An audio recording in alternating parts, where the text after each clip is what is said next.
Welcome to the Center of the Universe. I'm Michael Mercury, and I have a special conversation that I had with Howard Lockey. He is an actor that I met down in Ojai through a mutual friend of ours, and I was amazed. Our conversation was like talking to a brother I hadn't met in a long time or hadn't seen in a long time. And because having been raised in the theater myself, I have a master's degree, it was a wonderful, fun conversation. And so I would like to share this with you. However, I must point out, because we had some technical issues, I'm really sorry for the quality of this conversation sound-wise. But the content, the information that we shared that was so fun and enlightening in many ways, I just feel like it's worth listening to. So please bear with it. It maybe is a little harder to listen to, but it's audible. Don't get me wrong. You can listen to it, but the quality is not what I would have hoped. So bear with me. It's a wonderful conversation with a wonderful person. Howard, you are the center of the universe. Welcome. Thank you very much. Well, now, we had the opportunity to meet down in Ojai, and what was fun for me, actually, meeting you was I haven't talked to an actor, a professional actor, in so long, and I forgot I forgot my tribe. I realized I become, there's a mentality of consciousness, and one thing I learned in the theater, because you are a professional actor. You have a current film on Colin Kaepernick on Netflix. It just came out, released, I noticed recently. I've been having problems, unfortunately, with my Netflix. I have not seen the film, but I'm certainly looking forward to it. And it seems to me, as an actor, this is significant for you because this is going to be a high-profile film, and it gives you a good exposure. But you've been in this business for a while now. How did you get involved in acting, and how does one come to that kind of profession? Oh, great question, Michael. And thanks for having me. Love to spend some time with you. It was great to meet you. And we are kindred spirits, first and foremost. And, I came to the acting experience, and I say experience because it is an experience, the long way. I was trained to be a lawyer, and it just didn't. They wanted me to be everything but a creative, and every fabric and cell in my body was screaming out, "I'm dying here in the office with my tie on." And so I actually got a marketing degree at American University in Washington, D.C. I did some traditional business for about 10 years, and I was terribly unhappy, and I finally had to muster the courage. My story, Michael, is as much a story of acting as it is about finding yourself, finding your authentic self, and I realized that I had to really go out on the edge and do what Howard wanted to, and not what my family of origin wanted me to, which was to be more safe, and God bless them. They mean well. I needed to go roll the dice, and so 20 years ago, I left corporate America. I took classes in New York when I was living in New York City. I did quite a few commercials with my sports background in baseball and golf and tennis. I did quite a few commercials, and I have slowly pieced together a character career. I've done a ton of theater, which I love because it's like baseball. It's a live event. And I've been on Movies of the Week. And this coming October 29th, I will be on probably the biggest visibility show I've been on, even though I have worked with Tom Hanks and many other, of Hollywood's top people. But the Colin in black and white airs October 29th, and I play his football coach. I'm in about 5 of the 6 episodes. I encourage people to watch it. You'll love the experience of listening to this guy tell his path, because he's actually, when I read the script, I didn't know much about him. I had perhaps my preconceived ideas, but I found out that he had no one wanted to sign him to play football out of high school. He took a leap of faith, similar to the one I did, with the talent to back it up, and somebody finally banked on him, and he went through the roof. So that's my story. I'll stick to it, and I love Hollywood because every day is different, every day is unique, and if I can manage my life on the on the back end, keep my overhead at a moderate rate, I can be free in a world that is increasingly less free. One thing I learned listening to you, and it's something I have been thinking about, because somebody asked me once about being an actor, and it occurred to me just hearing your authentic voice that people don't understand. To be an actor, the first thing you have to do is find out who you are. Self-realization is the foundation of all actors, because then you can try to be somebody else, but you can't be somebody else effectively if you don't know who you are. 1,001%. That's been the bulk of, in addition to 20 years of acting classes, theater, TV roles, I have had as much energy and input into the other side, which is, who is Howard? What is Howard? How does Howard heal? How does Howard find Howard? And as goofy or corny as that might sound, I have spent as much energy on that. And as a great teacher of mine, Dr. Carl Wolf, said, Howard, you'll get more in your acting career by hanging out with me in the energy of unconditional love, or just as much. And you need to find yourself. You can't, otherwise it's acting. We want to see animals being. We want to see the lion. We don't want to see people acting. We want to see, and to do that, you have to have come to peace with yourself, your light, your darkness, all facets of yourself, and be unafraid to share it when popular culture may, embrace it or not embrace it. It's got to be irrelevant. To know thyself is the actor's, that should be above every actor's front door. And I was fortunate in high school of all time, up living in Eureka. I remember I saw Laurence Olivier's Othello, and I was so enamored at the age of 15 that I went back and saw that film. I finally got the record. I listened to that language. That language captured me. The poetry, the depth, the pathos, the humor, all of it.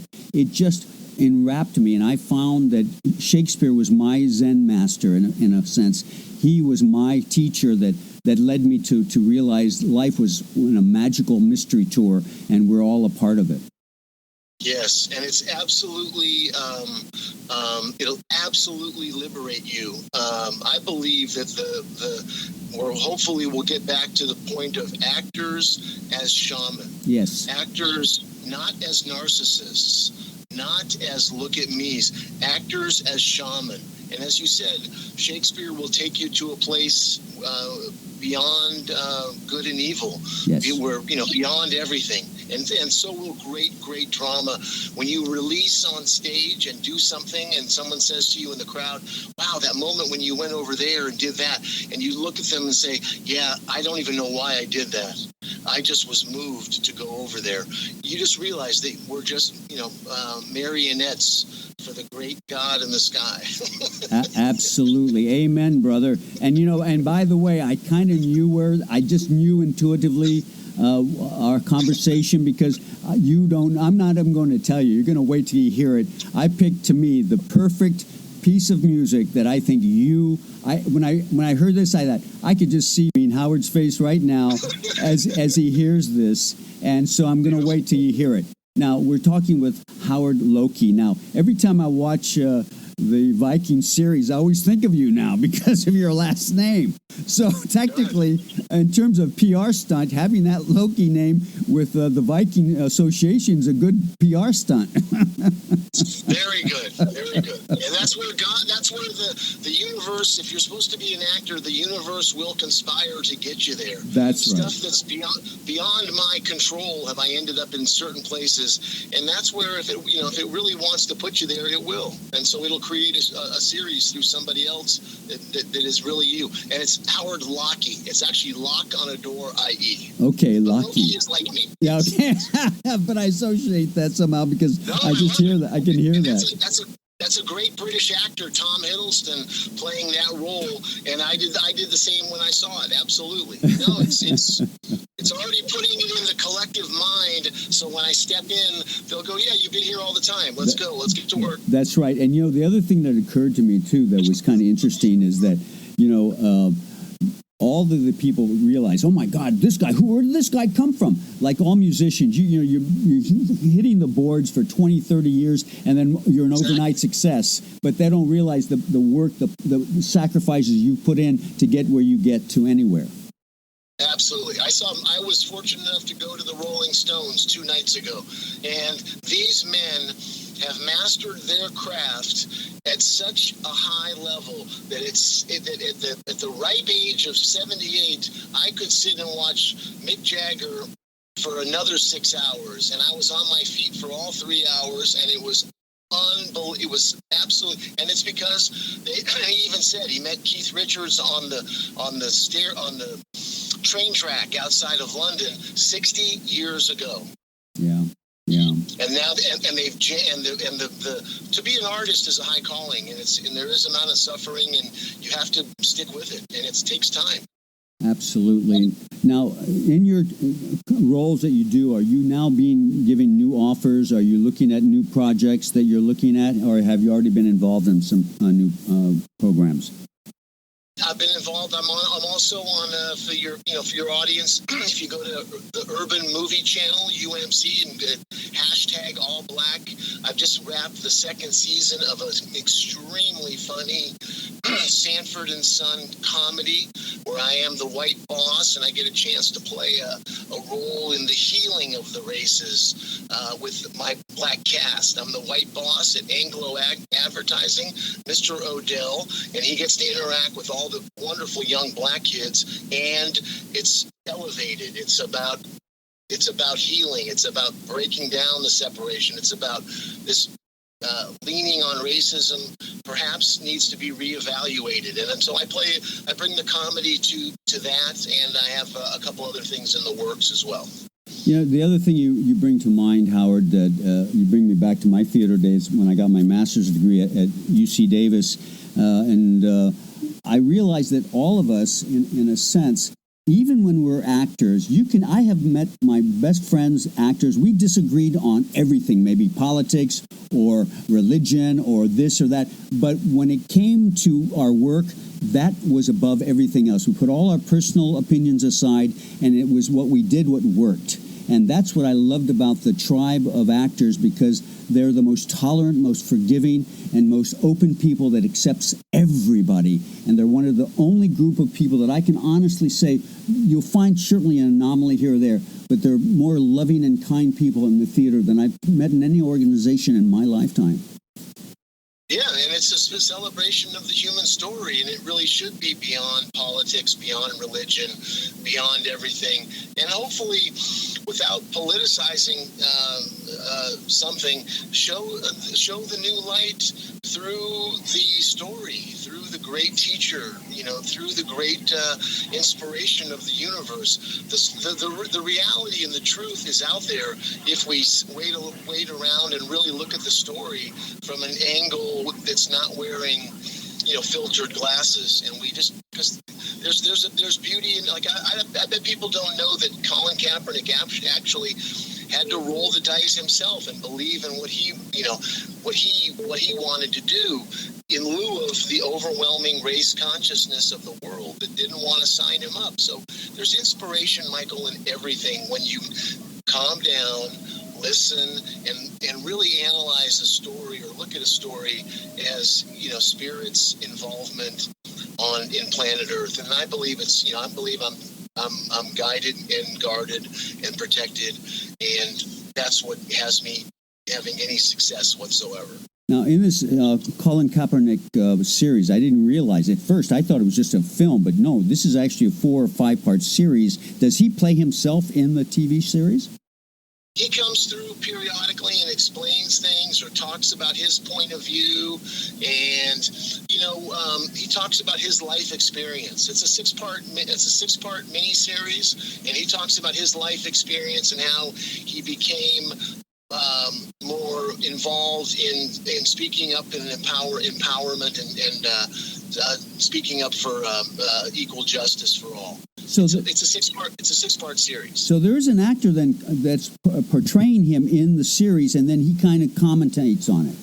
Yes, he commentates as the current person, and there is a young fellow that plays the role of Colin Kaepernick at age 18, and he was a very lovely young fellow named Jaden Michael. He'll be a wonderful actor, and already is. And then Mary Louise Parker is in it, and Nick Offerman from Parks and Recreation. I think I have like the fifth billing after that, and it's peopled by wonderful actors. It was made by the top talent in the African American community. Robert Townsend directed an episode. Kenny Leone. It's produced by Ava DuVernay, who's probably the #1 producer in Hollywood right now, and Sheldon Candace. Just a plethora of incredible talent, and people that have every right and deserve to tell their story, and I was grateful to be a part of it. It was also part of my own black karma, so to say. I work well with the black community and have for quite some time. It's interesting because you're in this series that you're talking about with Howard. We're talking with Howard Locke. Well, I'm sorry. Lock on a door, i.e. We're Scottish. I know. I know, and this is my thing. I never get anything right. That's part of my shtick on my radio. At least that's my signal. I'm buying it anyway. Just punch it. But the point is, though, what gets me is that you're breaking that fourth window in a sense, like Shakespeare, the aside. Kaepernick commentating on the series. That's kind of a unique approach. You don't see that very often, and I think that's kind of they've integrated this as a kind of a part of the film itself, or is it something after a series ends, or is it throughout the film? No, it's throughout. He wanders around. He wanders through parts of the production and gives his feedback on how he felt as a young man. And so it's actually an interesting tool, both theatrically and storytelling, and for his life experience and what he wants you to take away. What he wants you to take away from it. Now, that's not a very common technique that's used, is it? I mean, I haven't seen that very often. No, it's more of a, this is a woman, Ava DuVernay, who made a show called They're Like Us about New York City and these gentlemen that were falsely accused. And it's a storytelling technique to fill in the backstory. It's not common. It's wonderful. When it's well used, it can be revolutionary, and it's a way for someone to sit back and watch the story of their life, as if you were watching the story of your life, or I was, and then to say, and that's when I decided to go do this, and that's when this happened, and you see that we all have these pivotal moments in our life. Like when I went to my last day in corporate America, I said, okay, this is the last day I'm going to do this. I have to go over here now. I have to make a bottom turn and go this other direction. And if I was watching the story of my life, I would say that was a monumental moment, because I had to muster every sense of courage and belief that I had in my body to go the other way. And that's what he does in this film. It's quite wonderful. Yeah, I love the fact that we started this conversation. You very upfront mentioned the word shaman, which has taken a hit in our culture recently because people, I think, don't really understand what that word means. But I realized in the theater when I started my master's degree that when I started studying the history of theater and realized we were, like you said earlier, the storytellers. We were the ones that delivered the information. We were often the people that were healing people. We were often being there to console them and so on. So, but we also performed because we had a duty in a sense. To me, being an actor is kind of doing, like you said, God's work, and God works in mysterious ways. And so that's how I've always seen the universe. To me, we forget. We get so individualized with our ego. We forget that the universe is its own entity. We forget that maybe we're not such a hoity-toity as we think, and there's something way beyond our comprehension that maybe we should pay more attention to. That's what I learned from the theater, anyway. I think that's the whole game. To me, what you just said is my raison d'etre. That's the whole game. It's if I listen, and then if you really take that and let go, a lot of the turmoil in the world right now is just everyone is learning how to let go. Now, thank God we started meditating a little while ago, so I don't have to learn right now when the heat is so up in the kitchen, so to speak. But we learned to let go a while ago, and people are learning to let go, and they're seeing how difficult it is and how they, at the end of the day, you have to trust. And if you're going to be an actor, you have to trust. You have to trust that there's a place for you. You have to trust that when you find your voice and really get your voice, that there's room in the symphony of life for your. And there is, there absolutely is. Or Spirit will open some other door for you, and take it. So acting to me I think it should be included in the curriculum, and everyone should do it for the self-knowledge part, for the belief part, for the play. To also get back to some free play. We've gotten a little uptight lately. Put it lightly, yeah. Absolutely. We need to get back to free play. We're children. We're the children of the universe, and we can, it can all work. And acting is a great metaphor for all of that stuff. It's so funny too, because I always thought, to my life, that all these adults are pretending to be these things that they're not. All they are older children with experience. That's all. They're children with more experience, and then they take on a role that maybe isn't what they are. It's a false persona, if you will. Because like you said, as an actor, we have to strip away our falseness and find our trueness. And that's the difference between what I used to call the civilians and ourselves, basically. I concur completely, and I believe it's the healing process that really is taking place right now on Earth, and that I really truly pray that that we go through the eye of the needle individually and collectively, and share the wisdom. There's enough room for everyone. There's enough everywhere. If we wake up, I don't believe we have to throw away the experiment, with the bad apples, and we can go forward and really more powerfully than we've ever been before. Being honest, finally being, when I got honest with myself, then I was able to move forward. And that was what acting was about for me. And then honest with other people, agreeing, disagreeing, and still respecting, the finding the respect in the other person, that there's no, you don't need to defame this, we disagree. It's very healthy to disagree and move forward. I'm breaking up this conversation into two segments, and that was the first one. And again, thank you for bearing with us. The quality isn't what we would have hoped, but the content is so delicious. I'm Michael Mercury, and you're listening to the Center of the Universe.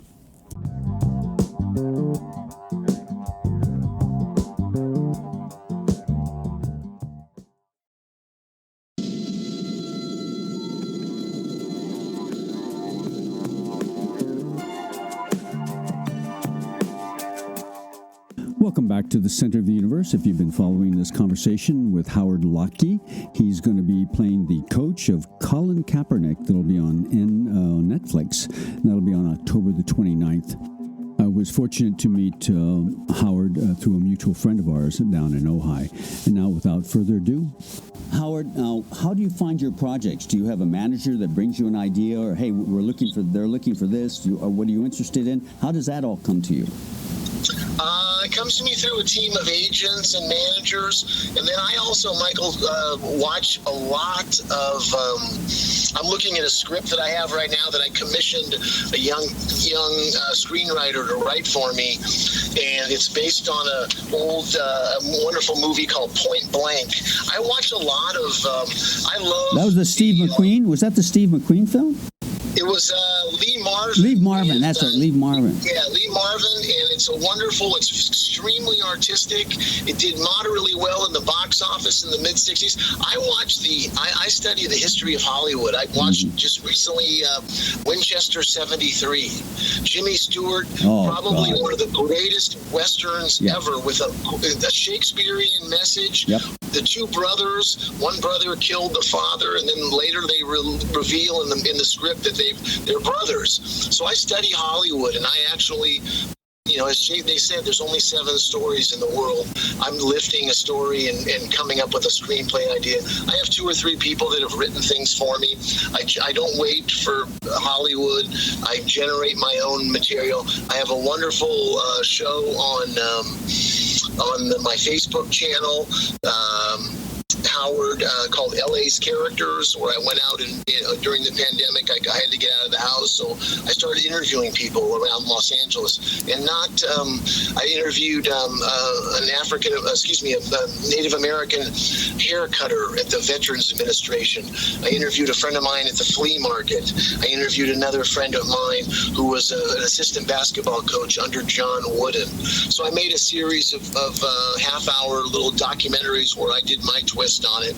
And I love to make my own product and work with what people bring me and say yes when I want to, and if I don't feel it, say no. And I'm associated with a couple of stage shows that are still traveling the country. Fantastic. Now, that's on YouTube, and it's under LA People?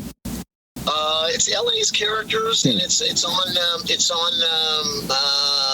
Facebook. It's on Facebook channel, Howard Lockey Facebook, and then it's also on YouTube as well under Howard M. Lockey. And they're wonderful stories. I have an interview a man called the Dreamer who cuts hair at the VA, and he's truly a Navajo shaman, and he gives his take on the world right now, and we do the whole interview in his mobile trailer on the VA property called the Freedom Barbershop. And he's a beautiful man with an incredible life story. And then I interviewed a man named Jerry Norman, UCLA basketball coach under John Wooden. And again, I'm always looking for the stories that grab me, and then hope that I can find a way to tell them. They share them with other people, and not necessarily, I like a little bit more off the beaten path. I knew this was going to happen. You don't know this, but one of my regular guests is Chief Black Horse of the Lakota tribe. And I was going to say this earlier, but this conversation just goes like a whirlwind with us, that he taught me the power of prayer. And all the years of my background at my age and traveling around the world, it was a Native American who reminded me the purpose of prayer, the power of prayer. And I have come to recognize, and I wrote this in my book also, that we have to get back to the way the Native Americans lived with life. Like the Zen lifestyle is to be in harmony with nature, to be in harmony with the universe, to go with nature, not to be destroying it or going against it. And it's the Native, I think we forget where we are. We are a very violent country.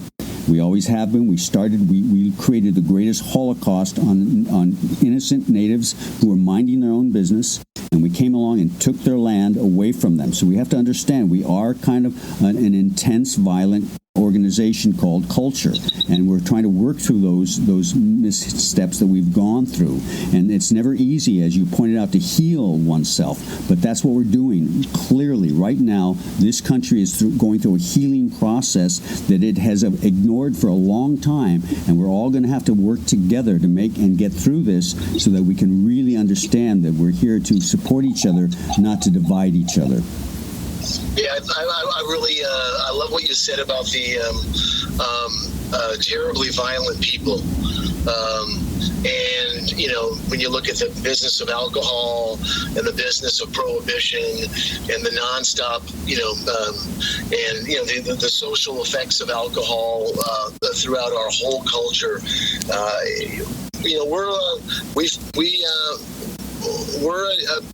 we're a highly flawed, beautiful, we're like a highly flawed, beautiful people. And it is time in so many ways that we take a personal inventory and take a collective amends,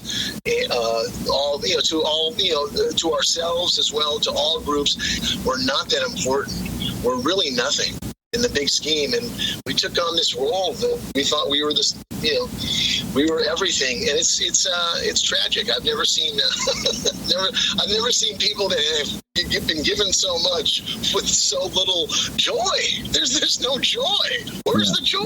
There's no laughter. There's no laughter. Anyway. No, I hear it, because I think what I was talking about, a friend of mine just the other day, we were talking about the same idea that in the old days, life was so much harder that you're so exhausted that you weren't angry because you didn't have the energy. Now we have so much time on our hands, people are just getting pissed off because they got too much money, too much food, too much time on their hand, so they got to bitch about something. and really not asking those pertinent questions. How did I draw this to myself? What's my involvement in this? How did I play a part? How am I responsible? Can I get responsible? Can I show up more? Can I just, walk in the other person's shoes just for an afternoon or a day? And can I let my own anger go? Can I find some chant or some meditation or something online to help me deal with the fact that I was suppressed as a little kid, or that I had my own trauma? And can I let that go so that I can, clear my goggles and see the world as a place that needs me to not react and needs me just to show up in consciousness and go with what happens, but show up in a new way without that baseline reaction that's based in no awareness. We're stuck right now. Absolutely. You have a website where people, or do you just do Facebook and things like that if they want to contact you or get and see what your work is about? Yeah, you can see my work on howardmlockie.com. There's acting work there, and you can leave me a note, tell me what you think, and if you don't like it, that's beautiful. It's all, all takes are accepted. And then you can see acting work on YouTube, and then also on howardmlockie.com, and then go to Facebook and send me a friend request. And there's I have a offshoot on Facebook that is Howard M. Lockie Actor, where I have 4 episodes of In Search of LA's Characters, a look at the unique people in Los Angeles, and that's on Facebook. And enjoy it all. Leave me a comment, don't, and have a great, celebrate. How do you spell your last name? How do you spell the last name? Last name is spelled Lockie. Great. Now I'm not going to let you go. I just want to get that information out. This is going too good. If you got a few more minutes, can you stay with me? Great. It's such a thrill to be able to talk to someone who has the same sensibilities. I don't encounter that very often. Now, if you had to do it over again, if you had to make some different choices, just out of curiosity, do you think you would, or knowing what you know now, you realize it doesn't really matter? It's a stupid question, I understand, but do you think you would have wanted to change anything knowing what you know now? It's a great question. No, not stupid, Michael, in any way, shape, or form. And no, I just really, I believe in the perfection now. No, I had to go through an alcoholic upbringing with some tough, guys that were doing their best. I had to go through my own awakening. I had to be lost as lost can be, and I met a meditation teacher 30 years ago that gave me a Shakti pod that opened up, my third eye and changed my life. And I wouldn't really change a dime. Yeah. I mean, I might ask for a little less gray hair so that I could still go out for younger roles. But even that, I'm sort of liking now, because I feel like I've never been closer to Howard ever in my life, and it's taken me 60 years. And I believe that's probably a normal process if you don't want to leave a wide wreckage of bodies in my path. And my biggest prayer to my higher power in this life was, let me not leave a tremendous amount of wreckage, and let me, as the great teacher said one time, let me return the rental car better than I found it. I believe I'm going to return Howard back to his source better than they even dropped me onto planet Earth, because I went and did the work. And so I wouldn't change anything. My dad and I, who were combative as all combative, are now wonderful friends. I got a good relationship with primary family members. Nothing is what it was. And I believe that's truly the magic, that it's not what we think, what's going on here is not what we think is going on. And it's up to us to really spend the time and effort to ask it, what's going on down here? And how do I participate and do so in a way that makes you proud of me, not my family, but you proud of me, and makes me feel good. We're supposed to be happy. We're supposed to be joyous. Walking around with a scowl is not, I don't believe that's Spirit's will for us. Absolutely. Howard, again, I sound like I'm listening to myself talk to myself. This is like having a conversation with myself. The thing that gets me, too, is that I asked my father once, he said, Pop, what do you want from me? He says, I just want you to be happy. I think if you can find that, that's really what it's about. And my mother, both of my parents were so supporting, so loving. And to me, I had such a great upbringing that I went the other direction. I didn't have too many problems. If anything, I had it so easy. But then life had to teach me that now you have to learn the other side of that. And that's when we bring that duality of yin and yang, if you will. It comes together, and like you said it many times, then we go beyond duality. And that's where the yoga, where we come together as a union with creation, with the present moment, and our purpose in life. That's the key here, is the purpose of why you do anything, right? That's where the joy is, for me anyway. Exactly. And the Rumi said, I'll meet you in the field beyond good and evil. Only there will we dance together. Where we're beyond, where we're living our purpose, which is, I believe, to be happy, joyous, and free. It's what separates us from the animate and inanimate objects on this earth. Absolutely. I play Rumi on this program occasionally. So, I mean, you're like I said, I'm talking to a mirror. So thank you, mirror, on my cell phone. Exactly. I love it. Howard, it's been a pleasure. I hope we can do this again. We look forward to seeing your film. Now, it's a series. It's coming out on the 29th, you said, of October? It's a series that airs on Netflix October 29th called Colin in Black and White. I play Coach Parker, his supportive coach, and you'll see me in 4 of the 6 episodes. Thank you, sir. You're the best. Thank you. God bless. Bye-bye. Bye-bye.